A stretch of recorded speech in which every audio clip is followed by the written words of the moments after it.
they'll be here anytime now. Let's see. Got charcoals out there. I got the lighter fluid. Snow shovel. The grill's buried out there somewhere. Darrel. Hey, Emma, how you doing? So this is better. That's better. This is better. That's better. You're right. Let's cook in the house today. We can barbecue. We can barbecue in the house. In the house. In the house. What are we barbecuing in the house? We're going to have barbecued ribs. Yes. And we're going to have some pinto beans. And we're going to have some Oriental coleslaw. And a pound cake Oriental coleslaw. Well, whatever. Yeah, we can do that. Yeah. And we're going to have a pound cake surprise for dessert. So let's get started. Let's get started. All right. So, mister, what's all these goodies here? Well, these are some of the ingredients we're going to use today in our barbecued ribs and our pinto beans, as well as our coleslaw recipe. And I just got them out here pre-staged, so it makes it easier to put things together. Works for me. I actually started last night on this. Uh-huh. Because pinto beans take so long to cook. What I've done is I took the pinto beans last night, and I'll go ahead and just show how I staged this and how I prepped this up front. Okay. One of the things you have to be careful about with pinto beans, and I'm just going to dump these out here for a reason, I'm not just playing. No, you're not just playing. Pinto beans are usually picked by a machine. Uh-huh.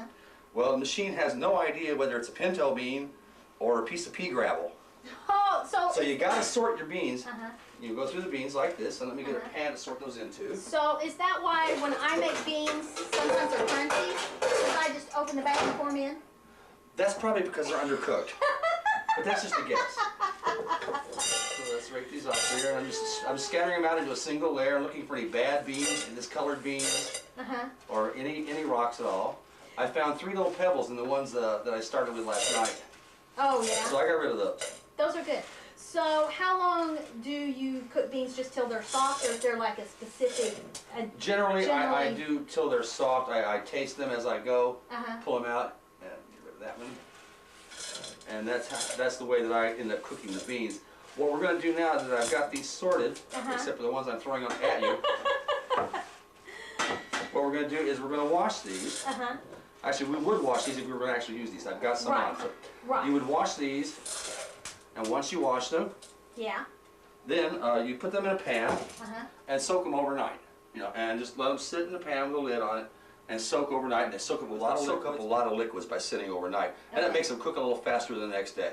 Okay. Now, Grandma always put like baking soda in there to take some of the starch out. Yeah.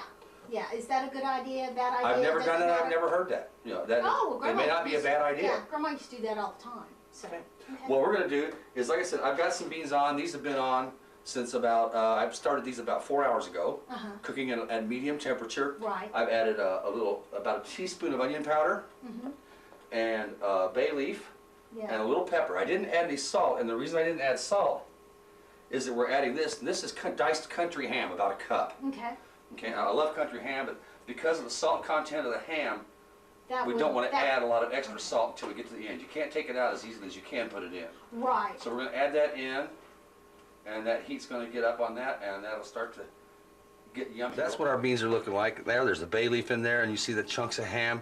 That's going to cook, and those will continue to cook until they get tender. I'll occasionally, every 15 minutes or so, get a spoon, pull out a bean, and taste it, and see if it's ready yet, if it's soft enough, if it's absorbed the flavor.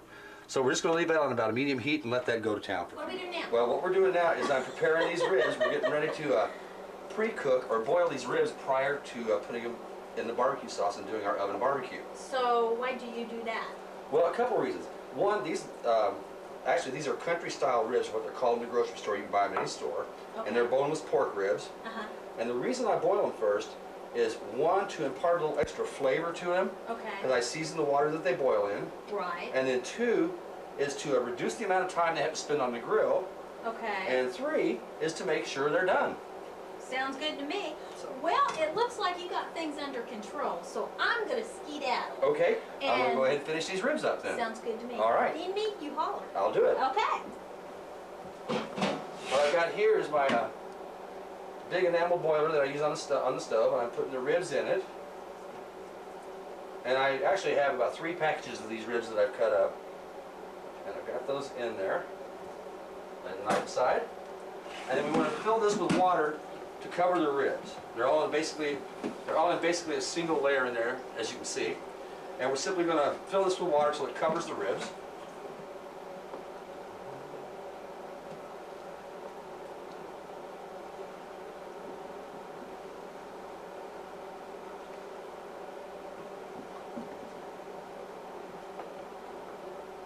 have low water pressure, so we're going slow here. We're just filling this up with water. And now we're over the top of the ribs. So I'll set this here.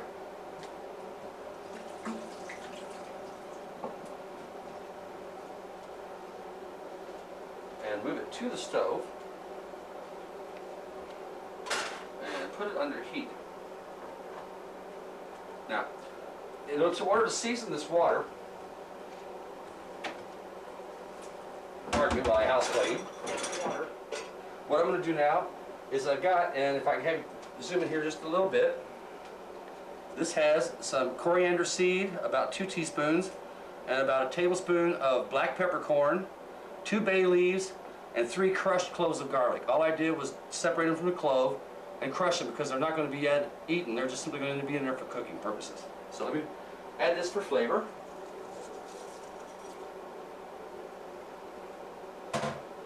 And here I have about 2 tablespoons of liquid smoke. And that's available at any of the grocery stores. And that's going to add some of that hickory flavor.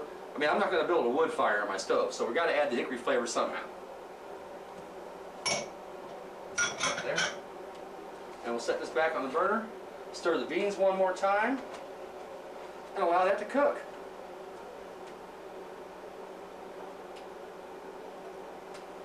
Now that we've got our ribs on, and the pinto beans are cooking down, I want to have Emma step in, and we're going to make this really simple coleslaw mix.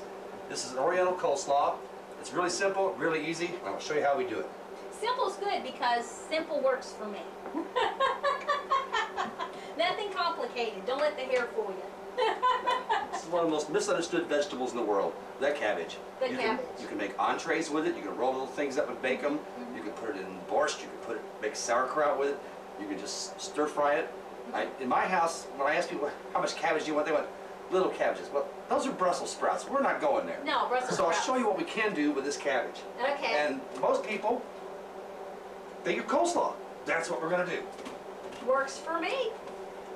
Now, a lot of people that went to college in the 60s, 70s, 80s, and even to today, remember that time when it was time to eat dinner, and dinner meant Yes. the ramen noodles. I'm going to show you a trick with these to make an excellent coleslaw you won't believe. So, we've got 2 packages of ramen noodles. Here I've got a medium head of cabbage I've already diced. And I'm going to drain the cold water off of that. And the cold water simply makes it get crisp. Refrigerate it in cold water and it gets very, very crisp. And drain that. So do I get to play in it with my hands and everything? I'll give you a spoon. Well, you're no fun. I know. No mud pies today. No mud pies today. Now what we're going to start with here, Yes. into this we're going to add a 1/3 cup of vinegar, white vinegar. Okay. And then a 1/2 cup of canola oil. You can use olive oil. I prefer canola because it doesn't impart the olive flavor Okay. as much. Just like that. And then a 1/2 cup of sunflower seeds. Mm-hmm. Like so. There. A 1/2 cup of sugar. Mm-hmm.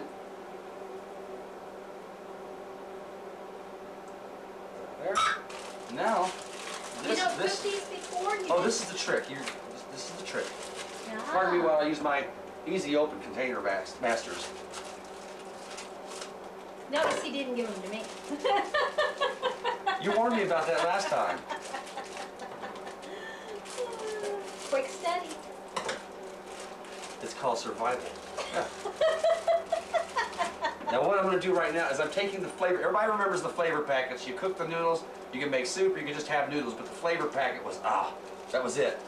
I'm taking both flavor packets and I'm mixing that in as well.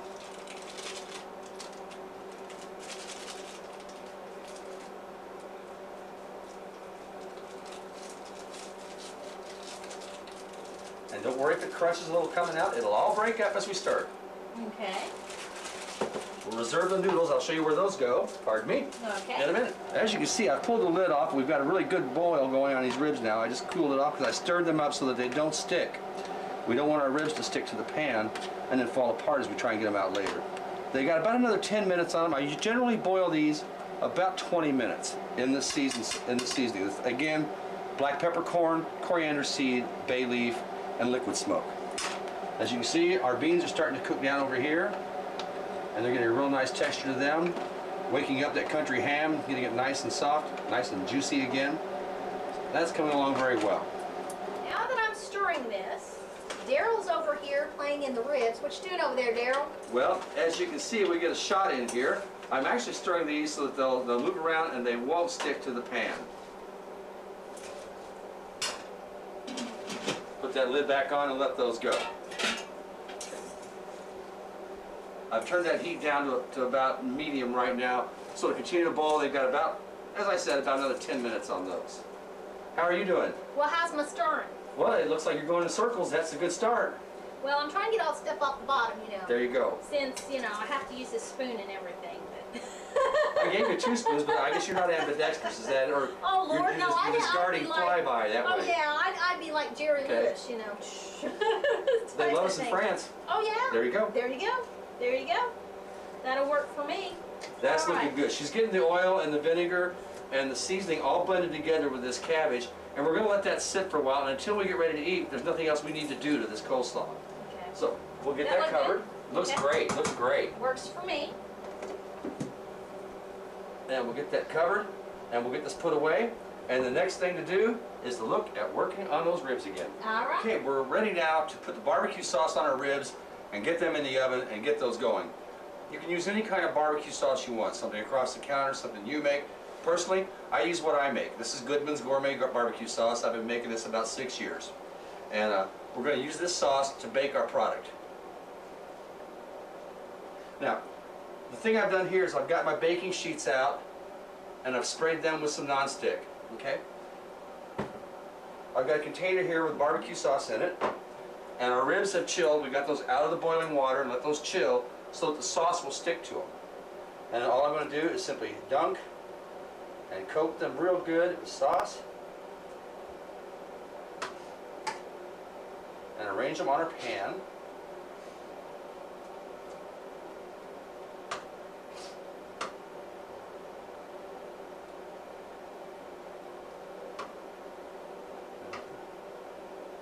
The reason we chill these ribs before we go ahead and put the sauce on is when they're hot, the sauce will just kind of run off of them and it won't stick to them and won't coat them well. And we want a real good heavy coating of sauce on these. Now this is a brown sugar, kind of a Kansas City style sauce that I make. And it has, like I said, brown sugars, tomatoes, and red habanero peppers. And yes, those are the hottest peppers in the world, but the sauce is based on such a amount of pepper that you get the flavor, but the heat generally cooks out. My mother can eat this sauce. My children can eat this sauce. You can eat this sauce.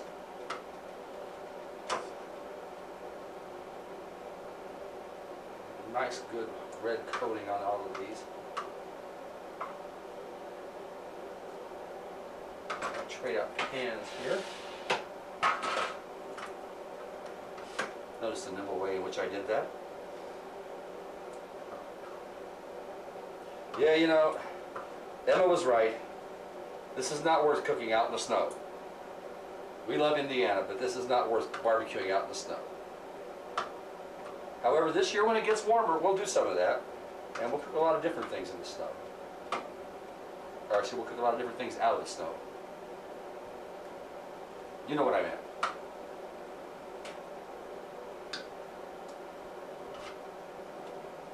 I think it's the barbecue fumes getting to me. I've preheated my oven to about 400 degrees. And it should be ready in just a few minutes for these ribs to go in. What we'll do is we'll leave them in, give them time to heat again thoroughly.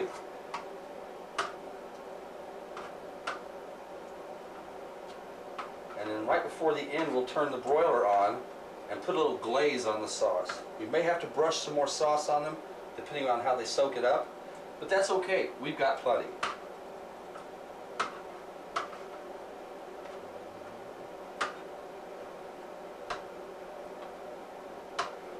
most of you can probably tell, the joy I get out of barbecuing largely comes at the table.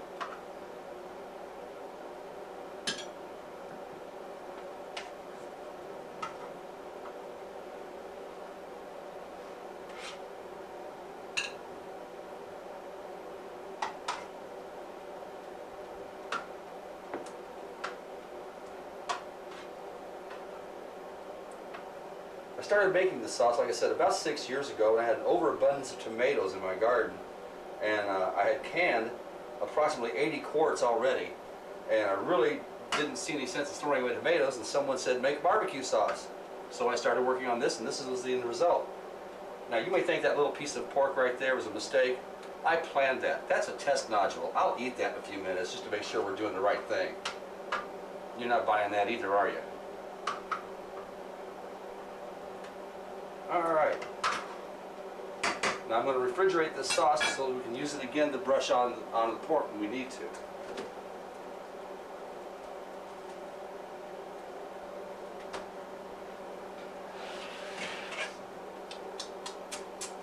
Yummy. That's going to hurt. There's one. I'm putting those on the middle rack, as I said, in about a 400-degree oven. And to let those go, those will probably cook for about 15 minutes. And then I'll turn the broiler on and just glaze the top if we have to add a little more sauce. Okay, we're ready now. I've got Emma back in the kitchen to help me out. My little lobster earrings. I noticed that. You know. I wish I'd had shellfish today, but I can't figure out how to do shellfish and pinto beans.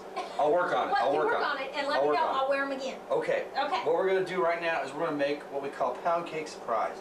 And the surprise is that it's so darn easy. What I've done is I bought a regular Sara Lee pound cake. I was severely chastised by my daughter, who's the baking champion, about not letting her make pound cake, but she's been busy. She was at contest this week. She took first place. So she's wore out from her experience, and she'll have to bake for us at another show. Yes. And that's coming. So what we're going to do here is take this store-bought pound cake I cut into about half-inch slices. Okay? And we're going to take about a big heaping teaspoon of sour cream. Sour cream? And put that on there. And then using this little spatula, Emma, that's what you like. Make that about 1/4 of an inch high. Maybe a little bit less than 1/4 of an inch. This is sort of just about like that on all of those. And then we're going to decorate the tops of that with brown sugar.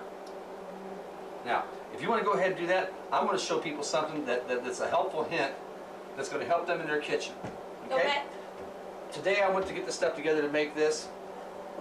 I pulled out my brown sugar. Ah, it was left open in the bag in the cabinet. It was hard as a rock. Throw it out? I think not. What you do is you take some water and you put that water into a microwave safe jar or glass or bowl, and you put that jar in your microwave, and I'm going to set this for about 3 minutes or so just to get it to the point where it's boiling inside. And I'll start that and let that boil. Now you see I've got this rock hard brown sugar here. Once this steams inside the microwave, I'll set the brown sugar in, and 10 minutes later, it'll be just like brand new. So, well, I never knew that. I always had to take a hammer and stomp, you know. little microwave action works wonders. And as you know, I'm not using your little knifey. Oh, I saw that. I don't care. That's all right. You're a cook in your own right. I'll stir our beans again. Okay. And if you'll watch your leg, I'm just going to check the oven here. Oh, hoo, hoo, hoo. That is going to hurt. And once again, we're at the point of the day where the kitchen's smelling really, really good. Cookie. Yeah. Is this enough? Too much? Maybe a little bit much. A little much. Just lighten up just a little bit. Okay. That's okay. My son told me to put it on a half-inch thick. But oh, he did? Yeah, yeah. Half-inch, Dad. All right, 1/4 inch. Put it on there. More so the that's merrier. doing fine. Yep. Okay. That's his theory. He's sticking to it. Hey, there you go. That's his story, buddy. Is that better? That looks great. That looks great. So what are we going to do with this after we get all the goodies on it? Well, once our meat comes out of the oven, after we've used the broiler on our chops to glaze those, we'll put this in on the broiler until we caramelize the brown sugar. Ooh, yeah.